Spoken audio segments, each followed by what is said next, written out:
This is James Bullock with WarriorSciences.com, and today we're going to cover leading with the rear straight.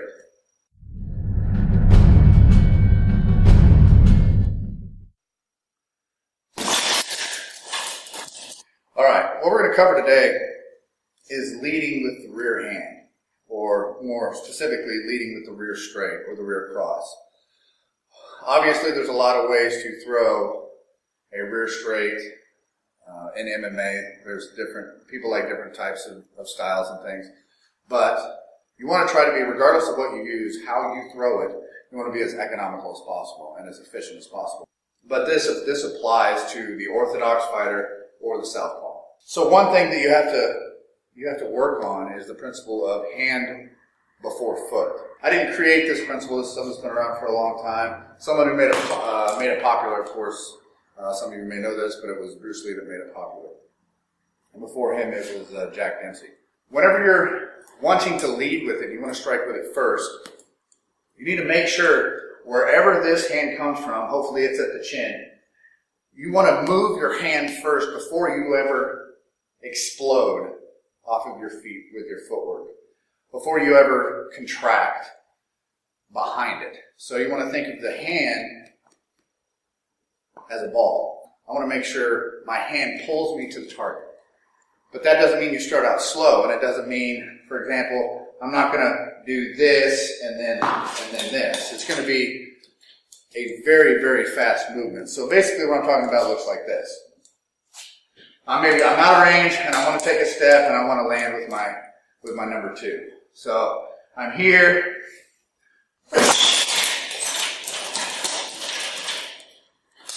And you want to get straight to the target. So moving a little bit slower, it'll be as soon as this leaves, notice my elbow is down, I'm compact. So if I'm facing here, I'm compact.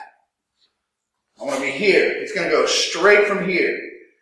As it leaves, it went first. Then I can explode off my back foot to finish it.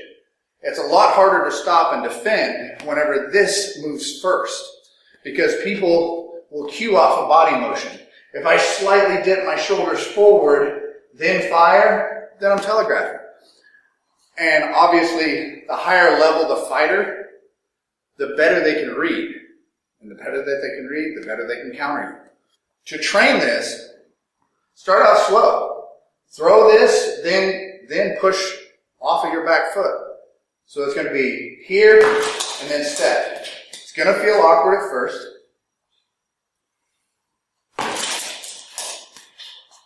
Do your proper mechanics every time.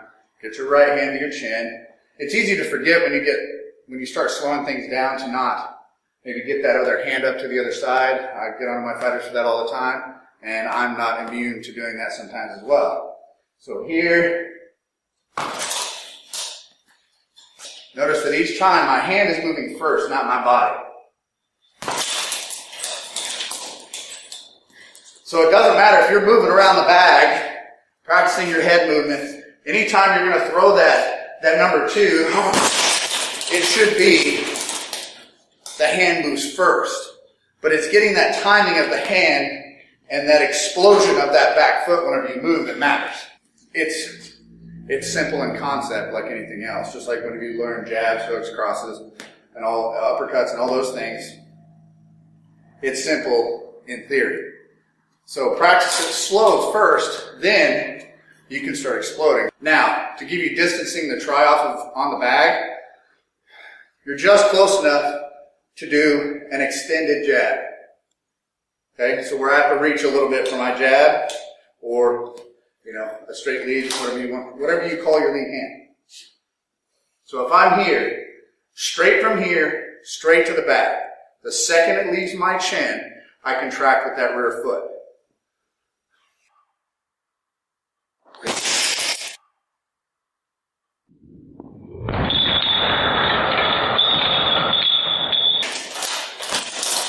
And it impacts the bag immediately. Remember, it's an impact, not a push. You can find yourself, when you're focusing on strikes, you can get in the habit of pushing the bag. So instead of actually impacting, I end up going here and then I push the bag. You don't want to do that. Once you really get comfortable at doing this drill, you make sure that you rebound off that bag as fast as possible. And that is leading off the rear hand. You see a lot of YouTube channels that are completely dedicated to teaching techniques, whether that's grappling, Brazilian Jiu-Jitsu, boxing, Muay Thai, or what have you. We're not going to be another channel that just teaches techniques. We want to teach actual drills to make you better at the skill sets you already have. We want to present creative ways